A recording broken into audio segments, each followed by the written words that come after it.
Siap trader adalah manusia. Kita bisa namanya loss atau rugi di saham. That's why tadi Om Ben menekankan pentingnya pembatasan risiko atau stop loss ketika berinvestasi, pentingnya mengatur trading plan, dan ketika market tidak baik, kita harus namanya berani menahan diri. Penahanan emosi atau penahan diri itu penting, sehingga porsi kita di saham bisa kita kurangi. Karena di marketnya lagi enak seperti ini. Dan sekali lagi ini mengajarkan juga ke teman-teman nih, terutama yang pemula. Yang kemarin tahun 2020, 2021 cuannya enak. Bahwa market nggak seindah yang dibayangkan. Momen 2020, 2021 mungkin terjadi 10 tahun sekali, tapi banyakkan market seperti ini. So kita harus be prepare, dan yang paling penting start small ya Om Ben ya. Porsinya betul sekali. harus sesuai dengan yang teman-teman siap rugi. Kalau rumus aku biasanya begini Om Ben, kalau misalnya siap ruginya baru 100 juta nih, masuk maksimal 1 miliar dulu, rugi maksimal 10%. Kalau Om Ben gimana nih kiat-kiat di kala pengaturan portofolio atau modal awal masuk ke saham, dan kedua pengaturan money management seperti apa Om Ben ketika market bearish, sideways maupun bullish? Silakan.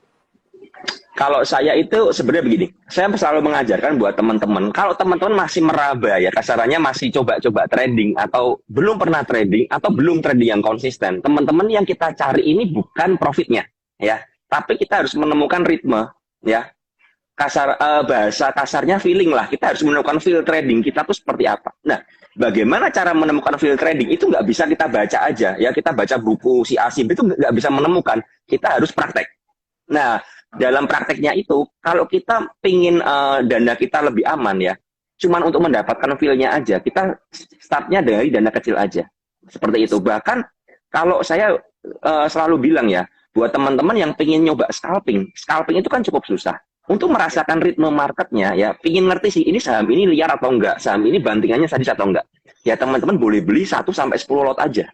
Karena yang kita cari bukan profitnya, tapi kita mencari apa ya, kestabilannya, konsistensi dan ritme, ngerasain feel-nya itu. Itu yang saya tekankan. Nah, kesalahannya adalah trader-trader sekarang itu gara-gara mungkin lihat si A si B itu gampang profit. Wah, si A si B ini sehari cuan segini, sehari cuan segini. Barusan saya ketemu seorang teman juga, dia bilang, saya tuh beli mobil itu profit dalam 5 menit. Gila, beli mobil mewah itu dalam 5 menit ya.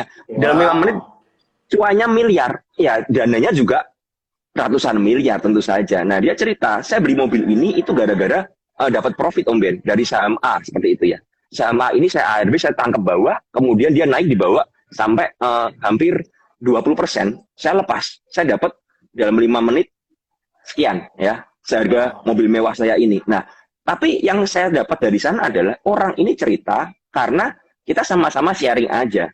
Tapi kalau ini ditangkap oleh newbie, ya, oleh orang yang baru kenal di market, akan mikir, wah, kita bisa dapat uang gampang nih di market. Nah, padahal prosesnya kita nggak pernah ngerti. Ini yang bahaya sekali. Ya, jadi teman-teman di sini jangan sampai teman-teman itu apa ya buta arah kasarannya atau gelap mata lihat orang bisa profit, ini bisa profit. Nah, kalau teman-teman hanya melihat dengan gelap mata seperti itu ya, itu menurut saya yang paling bahaya adalah teman-teman akan kehilangan yang namanya pengaturan dan pengenalan resiko ya dalam trading. Trading ini ada resikonya. Resikonya adalah kalau sampai loss ya gede. Nah, akhirnya orang-orang yang nggak ngerti resikonya ini, dia memakai dana yang besar. Tujuannya adalah dia pingin seperti si A, si B, si C. Wah, ini profitnya berapa M, profitnya berapa M. Oh, saya punya 10 M nih, saya pakai. Nah, dia nggak pernah mengerti bahwa dengan 10 M itu, dia kalau loss 10% aja, itu sudah loss 1 M. Nah, ini yang bahaya sekali buat teman-teman. Makanya saya selalu bilang, kalau awal start trading jangan pakai modal besar, pakai modal yang kalian siap untuk uang sekolah. Dan saya selalu bilang, saya selalu bercandaan kemarin ya.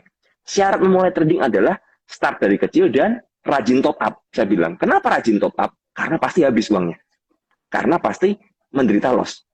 Nah, kalau top up-nya ini dengan dana kecil, saya dulu memulai dari kalau nggak salah 1 juta sampai 2 juta. Ya, maksimal 5 juta saya pakai.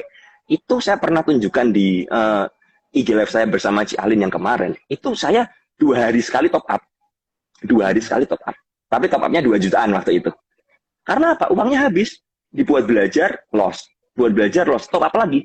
Ya. Dan saya dari 2 juta itu memang sudah saya alokasikan dari pekerjaan saya di tour ini ya. Saya sudah mengalokasikan dana untuk belajar ya. Seperti itu. Nah, Kalau kita start small seperti itu, kita mulai belajar kecil-kecil dan mulai belajar menganalisa, maka kita akan bisa untuk bertahan di market. Karena kalau teman-teman pakai dana besar, tadi misalnya 10 M ya, teman-teman langsung loss separuh aja, teman-teman kehilangan 5 miliar. Saya jamin teman-teman akan menyerah untuk trading di market. Udah langsung pensiun. Karena apa? Berpikir market adalah judi. Padahal market itu nggak seperti itu. Nah, untuk pengaturan money manajemennya, kalau market bearish, saya itu sangat menyarankan teman-teman hanya memakai maksimal dana itu di portofolio itu 50%. Itu maksimalnya. Ya. Dan untuk masuk sebuah saham pun, itu dibagi per porsinya. Jadi jangan langsung masuk all in di satu harga. Itu salah banget ya. Jadi misalnya ya teman-teman dari misalnya punya 10 juta ya, teman-teman pakai di market yang seperti sekarang ini marketnya susah. Pakai 5 juta aja. Kemudian 5 juta ini dibagi untuk berapa saham? Misalnya untuk 5 saham. Berarti satu saham alokasi 1 juta. Nah, kemudian teman-teman kalau mau belajar dari 1 juta itu, kalau masuk bikin piramida entry. Artinya jangan sekali masuk langsung 1 juta. Ya, tapi teman-teman ngerti di mana support dan resist, teman-teman lihat trennya, oh di sini trennya, di sini supportnya, ya seperti ini. Nah, saya akan masuk perlahan seperti itu. Kalau marketnya lagi bullish, boleh pakai 100% agresif. Silakan HK. Karena kalau marketnya bullish, kita nggak HK, kadang-kadang ketinggalan. Tapi kalau marketnya seperti ini, trennya turun atau lagi sideways, ya kita HK, kita nyangkut. Nah, kalau HK-nya udah 100% porsi, akhirnya nyangkut ketika dia turun ke bawah, kita cut loss. Setelah kita cut loss, dia mantul. Karena apa? Kita cut loss di support. Nah, ini yang jadi problem-problem dari trader zaman sekarang. Jadi itu yang bisa saya sampaikan soal pemulaan dan money management seperti itu kira-kira. Wow, luar biasa. Ini sebagai reminder nih buat para cuan troopers atau teman-teman yang baru buka rekening, dan jangan lupa buka rekening di inform.sukosekuritas.com.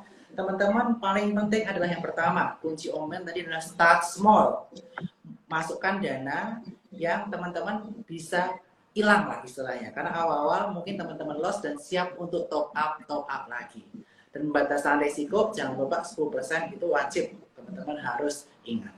Kemudian yang kedua, tadi Om Ben juga memberikan informasi juga. Kira-kira kalau Om Ben ini trading ketika market sideways, bearish, or bullish seperti apa? Kalau market juga sekarang lagi sideways cenderung bearish, ya kita porsinya misalnya dari 10 juta, 50%-nya aja dipakai untuk trading, itu misalnya 5 juta. Dan 5 juta ini jangan semuanya di satu saham, diversifikasi ke 5 saham misal, dan satu sahamnya masuknya jangan sekali ya Om Ben-nya, tapi dengan strategi piramida.